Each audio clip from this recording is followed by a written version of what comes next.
looking even dumber than usual. Did you really think you'd be staying with us? Didn't I tell you it was a family trip today? I had been looking forward to this family trip amidst all the harassment. I had driven for hours thinking staying in a famous hotel would be worth it. But when we arrived, there were only reservations for my in-laws and my husband, not for me. My mother-in-law coldly told me I was no longer needed and should leave. There I was, left alone in the grand lobby, feeling utterly miserable. My name is Rolla.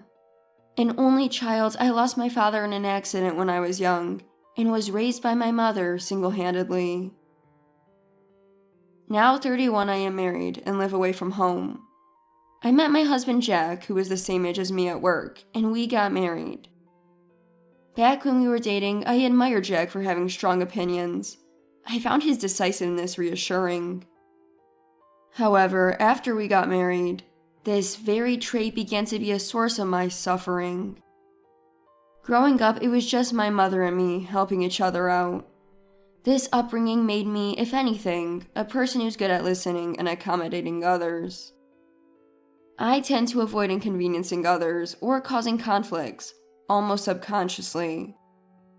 Knowing my nature, Jack, after our marriage, began making decisions on his own, even those important to me. Take work, for instance. While dating, he supported my career, but after marriage, he suddenly demanded I quit. When I didn't agree, he went around telling my in-laws, colleagues, and even my boss that I was quitting. At work, they asked, "Congrats on your marriage. You're leaving at the end of the month, right?" And at home, it was, "Quit already." So I tearfully gave up my job. Furthermore, one day Jack suddenly decided we were going to move in with his parents. He announced this out of the blue, saying we had to vacate our current apartment this month and start packing immediately. Naturally, I was dissatisfied with Jack's impulsive decisions, but my fear of confrontation prevented me from protesting strongly. Just being newly married, I felt my self-esteem erode every time Jack said, "I made the decision because you didn't." After moving in, even my in-laws began to oppress me. I found myself living in a world full of adversaries, following their orders like a puppet. My compliance led to increasingly worse treatment, and the harassment at my in-laws' house quickly escalated. I couldn't stand such a life, and within a few months of moving in, told Jack I wanted a divorce and to return to my parents. Jack shook his head and mocked me.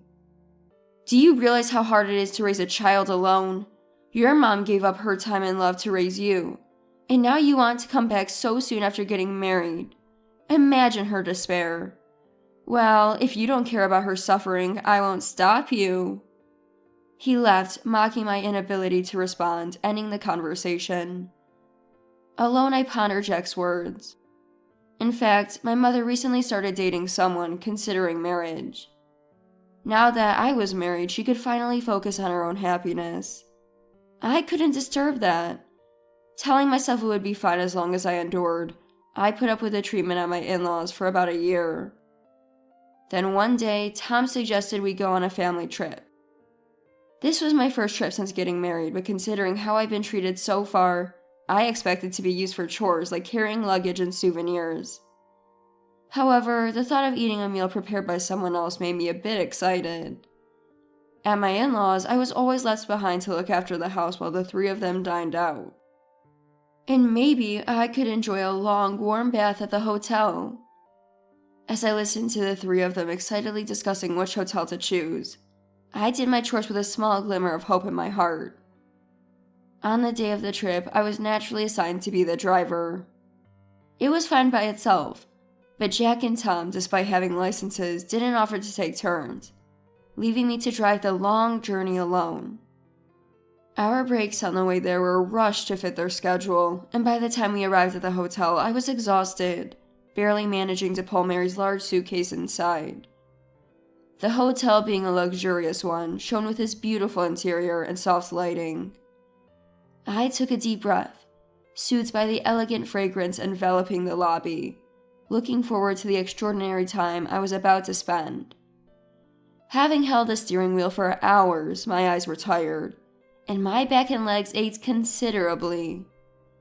I wanted to quickly get to my room and stretch out without anyone watching, but I knew these people would probably drag me out for sightseeing, disregarding my exhaustion, just using me as a porter.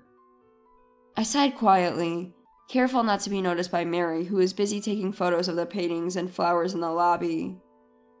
As I waited for Mary, who was happily snapping pictures here and there, Jack, apparently done with checking, called her over with a gesture. Tom, standing next to Jack and proud of his hotel choice, was smiling in a way I had never seen before. I hurried over to them, pulling Mary's suitcase, thinking it would be nice if the three of them stayed in a good mood during the trip. When I reached the counter, Mary took the suitcase, saying, "That's enough." What followed next was unbelievable. "You can go back now, but be here around 10 a.m. the day after tomorrow." Excuse me? Confused, I stared back at Mary. Then she burst out laughing. Looking even dumber than usual. "Did you really think you'd be staying with us? Didn't I tell you it was a family trip today?" As I stood there, unable to articulate my confusion, Tom and Jack, who had started walking a few steps ahead, turned back. Jack smirked nastily while Tom tilted his head mockingly and opened his mouth. "Come on, a lowly woman raised by a single mother surely doesn't think she'd stay in such a luxurious hotel with us, right? You should be grateful just for being allowed into the lobby. A first-class hotel indeed has a big heart." Tom clapped his hands, clearly pleased. From the corner of my eye, I saw other guests and staff watching us, and I looked down in embarrassment. Seeing this, Jack laughed through his nose, saying it was useless to cry. "We're a family of 3, so it's only natural we booked for 3, right? You're an adult. If you wanted to stay, you should have booked your own room. Though I doubt such a famous hotel would have any vacancies now." After ridiculing me to their heart's content, they said, "We'll call you when we're ready to leave, so wait nearby and be ready to pick us up," and left for their room. Once they were out of sight, I felt my strength drain away, and I slumped into a nearby chair. Even the luggage, which was only a third of Mary's, felt incredibly heavy. I sighed deeply, as if expelling all the negative emotions within me, and stood up to leave the place. A staff member who saw me getting up came over at a brisk pace and kindly offered me to rest in a sofa space tucked away in the back of the lobby. After resting for a while, I went to thank the staff member, who then relayed Tom's words to me. Apparently, Tom had said that I would pay. But having seen our earlier interaction, the staff member hesitantly suggested that I discuss it again with the staying guests, and combine it with the checkout payment as part of the hotel service. After driving alone for several hours, I finally returned home, and suddenly found myself overwhelmed with tears. I cried, not knowing if it was out of sadness or frustration, for being told face to face that I wasn't part of the family, and for being belittled for being raised in a single-parent household. I don't know how long I cried, but after a while I realized something important. I was all alone now. Lonely, but free from people who would criticize my upbringing or hit me for being slow at chores. No matter what I did or didn't do, there was no one to say anything. It was a refreshing feeling. If I was forced to quit my job, I could just start a new one. If I didn't want to live with my family or husband, I could just leave. If I didn't want to trouble my mother, I could live on my own. Feeling suddenly empowered, I blocked Mary's number, refusing to run away anymore, and hastily began packing to leave the house. 3 days later, it was the day my in-laws were supposed to check out of the hotel. Even after the time they were supposed to contact me had passed, no one called my mobile phone. This was because I had blocked not only Mary, but also my husband and Tom. Every now and then I found myself glancing at my phone, but the thought of not having to hear their voices brought a sense of relief. However, I started receiving calls from an unknown number. Curious about the repeated calls, I checked and found out that the number belonged to the police station, overseeing the area where the hotel was located. Wondering why the police would call me, I answered and learned that my in-laws had gotten lost in the mountains and were now under their protection. They wanted me to come and pick them up. It seems that the three of them, unable to contact me due to my call block, had to pay their own hotel bill. However, with no car to pick them up, they were left without a way to return home. They decided to head to the train station, but because they had indulged in various additional services during their stay, they had incurred substantial expenses. To save on taxi fare, they decided to walk to the nearest town. However, they took a shortcut and ended up getting completely lost in the mountains. Luckily, they were in a place with cell signal and were quickly rescued, but they were furious, blaming me for abandoning them, as the police officer informed me with a wry smile. Thinking they should have just made their way back on their own since they had safely descended the mountain, but lacking both money and energy, the three of them, unable to contact their quarrelsome wife, asked the police to intervene. I resigned myself to the fact that they were, after all, family, and went to pick them up. Upon meeting, they were furious, but I was no longer intimidated and ignored Jack's mother while thrusting divorce papers at Jack.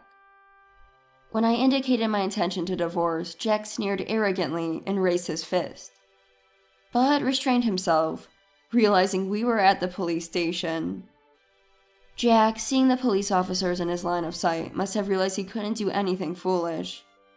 He then tried to laugh it off and play down the situation. "Just kidding, are you still angry about the other day? She really holds a grudge, you know." While the officers present started persuading me to reconsider the divorce. But I was firm in my decision and declared that I would leave them there if Jack did not sign the divorce papers. Reluctantly, he signed. As we left the police station, I found myself surrounded by Jack and the others. "How dare you, as his wife? Not only did you not come to pick us up, but you also didn't pay for the hotel. Who do you think provided you with a life of food, clothing, and shelter?" Mary, fuming, demanded I put her suitcase in the car. I used to shrink under the accusations, but now I knew I didn't have to. "You just signed the divorce papers, right? So we're strangers now. I have no obligation to help you," I said firmly. Jack lunged at me in anger, but my mother intervened. When I left home, I hadn't told her why I needed to stay for one night, but she became concerned because of my many belongings, and I ended up telling her everything. My mother scolded me for not speaking up sooner, cried with happiness that I had returned, and commended my endurance and courage for choosing divorce. The in-laws, surprised by my mother's presence, openly questioned why she was there. My mother boldly replied that she came to see the people who had made her daughter suffer. But Jack and his family looked down on my mother as they had on me, only laughing mockingly. They even began demanding compensation from me. "You left us in a remote hotel knowing we'd be in trouble. The worst part is on you. We were humiliated and suffered losses, so we'll demand proper compensation. I thought you might be a woman of low character to be abandoned by your husband, but now I see it's because of your attitude. It's your mother's fault for raising you this way. You both are responsible and will pay," Mary said, directly insulting my mother. Furious at Mary for directly insulting my mother, I was about to step towards her. But my mother held me back by the shoulder and responded to Mary with a smile. "You should remember that my husband died, but I suppose someone who expects their daughter to pick them up after such behavior wouldn't remember. Sorry, I misunderstood you. My husband passed away in a traffic accident." My mother replied with a low voice I had never heard before. Startled by my mother's assertiveness and realizing they were being mocked, Jack's face turned red with anger and he almost attacked her. Then a man rushed over to the tense scene. This man was my mother's new husband, my new father, whom she had married last month. Without paying any attention to Jack and the others, he calmly said, "Now that she's divorced, she's a stranger to you, so let's go home," and urged my mother and me to get into the car. His appearance agitated the in-laws, especially Jack, who was stunned and in disbelief. It made sense, as Jack knew my mother's new husband. He was the manager of a company that placed large orders with Jack's workplace every month. Jack, as the contact person, visited his company twice a month, so they had met several times a year. "So you are my daughter's husband," he said, clearly recognizing Jack as an enemy to his daughter. Jack, realizing he was recognized, laughed it off and started apologizing to my mother, but my father ignored him. He smiled only at my mother and me, urging us to get into the car before quickly driving away. On the way home, my father spoke to my mother. "That was unpleasant, wasn't it? He apologized to us, but not to our daughter," he said. I realized then that Jack hadn't even said sorry to me. Since then, Jack has been contacting me repeatedly, begging for reconciliation and apologizing. Apparently, my father's company had stopped doing business with Jack's company. Blamed for losing an important client and isolated at work, Jack was at risk of having to resign. He insisted it was all my fault and that I should apologize and mediate a renewal of the business relationship. But my father had never mentioned the business deal, not from the beginning to the end. He had not stopped the deal because of the issues between me and my in-laws. Jack blames me, but he had brought this result upon himself. When Jack visited my father's company to apologize, he begged the contact person to call my father to the scene, and then apologized there. Jack, under the misconception that I had influenced my father to stop the business dealings, desperately pleaded with my father's company's contact person and other employees, begging them not to end the trade. Furthermore, after returning to work, Jack repeatedly made phone calls and visits during work hours, and eventually waited for my father's return home to keep apologizing. Of course, to my father's company, it was unclear why they were being apologized to, and it was troublesome. Jack's actions became known among his superiors. Eventually, Jack was removed from his assignment by his boss for his excessive behavior. This was the result of his thinking that I had caused the trade stoppage, and not considering others' inconvenience and his self-preservation. I ignored all of Jack's reconciliation attempts and chose an appropriate moment to change my mobile phone number. This allowed me to completely cut off any contact with Jack, who had persistently tried to reach me by changing his address and number. After spending some time at my parents' house, I moved into an apartment nearby to avoid disturbing my newlywed parents and started a new life. Once everything was settled, I demanded compensation through a lawyer for Jack's violent behavior and unfair treatment, right when Jack had left his job. Desiring to sever ties quickly, I demanded a lump sum payment, which led Jack to use his recently received severance pay as compensation, resulting in him leading a meager life without a job or severance money. His parents, who were always extravagant with money and had decided to live with their son in the hopes of being supported by him, had almost no savings. Thus, the three adults found themselves in a difficult situation. Later, I heard from a former colleague that the business dealings had resumed, and Jack, believing the damage was now nullified, demanded to be reinstated at his company. Jack is likely to continue living a difficult life for some time. On the other hand, having been freed from my in-laws, I started a job through my father's introduction. The new workplace is a subsidiary of the company where my father works, and a position had just become available due to someone's retirement last month. However, as a new employee, I am desperately trying to remember the names and faces of my colleagues and superiors, and there's a lot about the job that I don't understand yet. Despite the increased busyness, being treated as an individual has made my life feel very fulfilling. I hope to continue at this pace, forget about Jack and his family, and move on with my new life.